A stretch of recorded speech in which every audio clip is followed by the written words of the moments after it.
नमस्कार, NMF news पर आप सभी का बहुत स्वागत। मैं हूं आपके साथ अभिषेक मुनि। आज एक ऐसी खबर पर चर्चा करेंगे जिसके बाद आपका दिमाग थोड़ा सा चकराएगा, लेकिन थोड़ा सा ध्यान से समझिएगा। कतर इस वक्त अमेरिका का बहुत अच्छा दोस्त है, व्यापारिक पार्टनर है, स्ट्रेटेजिक साझेदार है। मतलब बहुत भरोसा दोनों एक दूसरे पर करते हैं। लेकिन इजराइल को जैसे ही पता चलता है कि हमास के आतंकी कतर के दोहा में मौजूद हैं, तो वहां ड्रोन से वो हमला कर देता है, उन आतंकियों को मार देता है।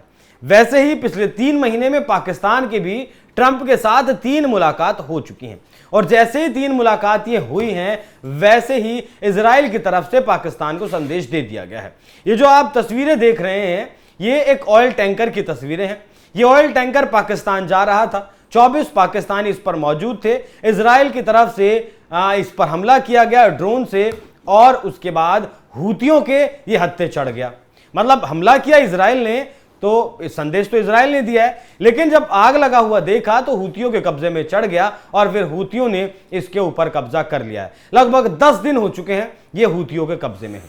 तो आज इस विषय पर चर्चा करेंगे कि क्या जो भी अमेरिका के नजदीक जाता है, या फिर अमेरिका जिसे भी अपने नजदीक ज्यादा जब बुलाता है, जब अमेरिका के नजदीक है और अमेरिका इजराइल की तो एक ही बात है, दांत काटी रोटी दोनों की है, तो इजराइल उनके ऊपर हमला क्यों करता है? मेरे साथ मौजूद हैं मेरे वरिष्ठ सहयोगी अमीन अहमद। सर, बहुत स्वागत आपका। Thank you.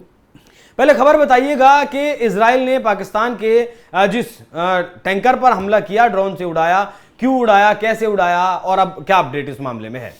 इस मामले में आप देखिए कि जो इजराइल गाजा में जो कर रहा है, इसको लेके जो है क्या है, तुर्की है, पाकिस्तान और जो है सऊदी अरब का जो गठजोड़ आप देख रहे हैं। अभी जो है 17 सितंबर को, शायद एग्जैक्ट डेट मुझे नहीं मालूम, एक बहुत बड़ा समझौता किया है सऊदी अरब और पाकिस्तान ने कि आपके ऊपर कोई हमला करेगा तो हमारे ऊपर माना जाएगा, और हमारे ऊपर जो हमला करेगा वो आपके ऊपर माना जाएगा। तो इन्हें हमला किया फिर इजराइल के ऊपर। हाँ, तो इस चीज़ को समझिए।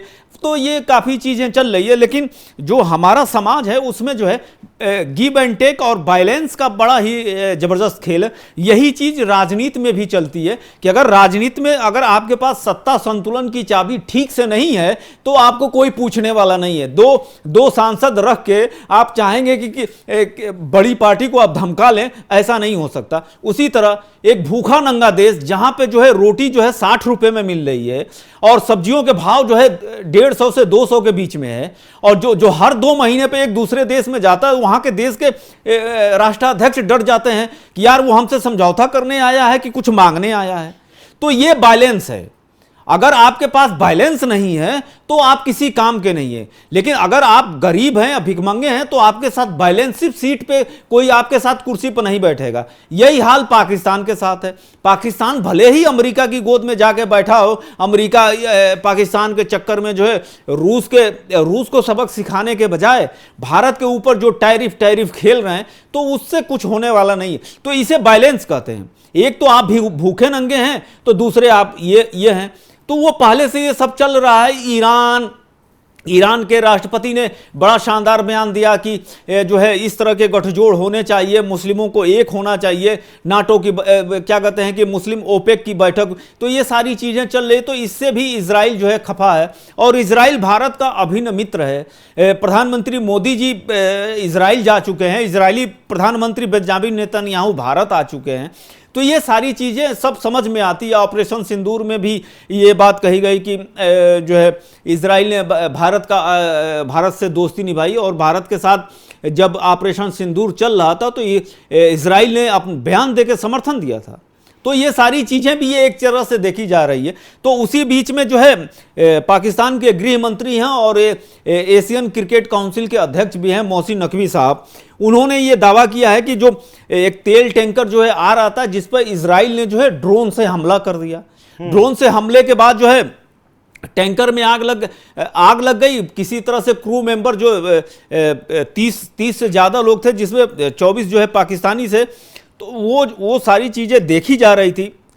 फिर उसको बुझाया गया, लेकिन जैसे ही वो बुझाया गया तो आप जानते हैं कि जो जलडबरू भूमध्य सागर और उसमें जलडबरू मध्य में जो है जो समुद्री डाकू हैं उनका कब्जा रहता है, वो तो कुछ भी कर सकते हैं। उसके बाद से हूतियों ने जो है उस पर कब्जा कर लिया। हूतियों ने कब्जा क्यों किया? जी, अब हूतियों को पता है पाकिस्तानी है, अब जो है नहीं ये के नाते भाई लेकिन ये तो सही बात है, लेकिन पैसा नहीं रहेगा तो पैसे से दुनिया चलती है, पैसे चाहिए।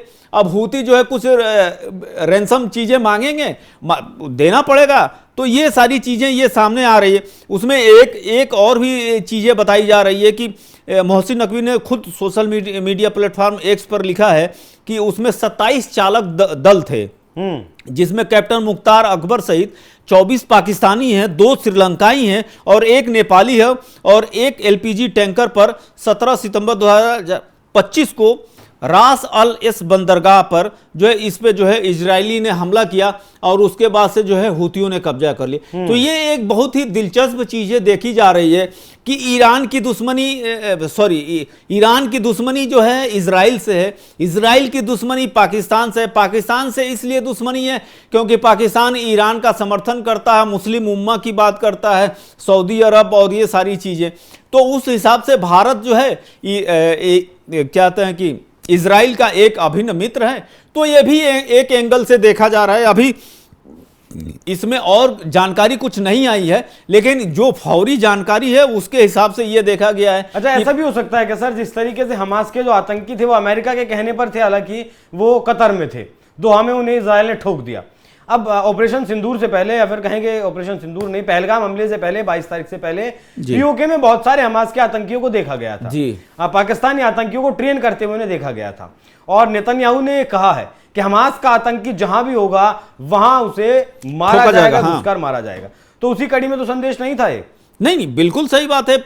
इजराइल जो है अपने दुश्मनों को कहां वहां पहुंच के वहां घेर के मारता है। इस पे कई जो है नेटफ्लिक्स और अमेजन पे ऐसी सीरीज आई हैं जहां पे वो कैसे उन सबों ने मारा। आप ये अंदाजा लगाइए कि एक ऑटोमेटिक गन एक ईरान के जो है परमाणु वैज्ञानिक जो सबसे बड़ा धक्का पहुंचा रहा था, वो अपनी कार से जा रहे हैं और पीछे एक कार जो है एक ट्रक जो है पर्दे लगी हुई है और उसे जो है तेल अबीब से जो है एक आदमी बैठा हुआ कंट्रोल कर रहा है और वहां पे उनको जो है एकदम सटीक जो है निशाने पे मार रहा है। तो ये टेक्निक या उसकी ताकत का अंदाजा आप देख सकते हैं कि क्या हो सकता है। तो जब वो 54 मुस्लिम देशों को अकेले देख रहा है, अकेले बातचीत कर रहा है कि नहीं होने दूंगा और ये चीजें नहीं होगी, तो ये सारी चीजें कहने वाली बात है।